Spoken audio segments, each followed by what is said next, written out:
রহমানুর রহিম। আজকে চেম্বারে চোখের অ্যালার্জি সম্পর্কে কিছু কথা বলবো। চোখের অ্যালার্জি সাধারণত আমরা দুভাগে ভাগ করি। একটা হচ্ছে স্বল্পমেয়াদী অ্যালার্জি আর একটা হচ্ছে দীর্ঘমেয়াদী অ্যালার্জি।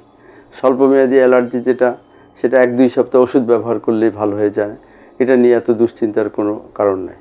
কিন্তু দীর্ঘমেয়াদী অ্যালার্জি যারা, তাদেরকে নিয়ে একটু দুশ্চিন্তার কারণ আছে, কারণ সেই অ্যালার্জিটা মাসের পর মাস, অনেক সময় বছরের পর বছর পর্যন্ত থাকে। সেটা আবার 3 ধরনের হয়: তীব্র, মাঝারি, মৃদু।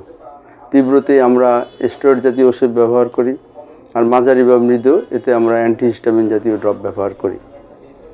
তীব্র অ্যালার্জিতে যে স্টেরয়েড ব্যবহার করি সেটা আবার দীর্ঘদিন ব্যবহার করলে চোখে ছানি বা চোখে গ্লুকোমা হতে পারে। এজন্য অনুরোধ থাকবে যে চক্ষু বিশেষজ্ঞের সাথে নিয়মিত একটা নির্দিষ্ট সময় অন্তর অন্তর ফলো আপে আসতে হবে, যাতে চক্ষু বিশেষজ্ঞ ঠিক করতে পারেন কী ধরনের অ্যালার্জি এবং কী ধরনের চিকিৎসা দেওয়া যাবে, যার ফলশ্রুতিতে অ্যালার্জি থেকেও নিরাময় সম্ভব বা উপশম সম্ভব। সাথে সাথে চোখের জটিলতা যেমন ছানি বা গ্লুকোমা হতেও মুক্তি পাওয়া সম্ভব। সবাইকে ধন্যবাদ।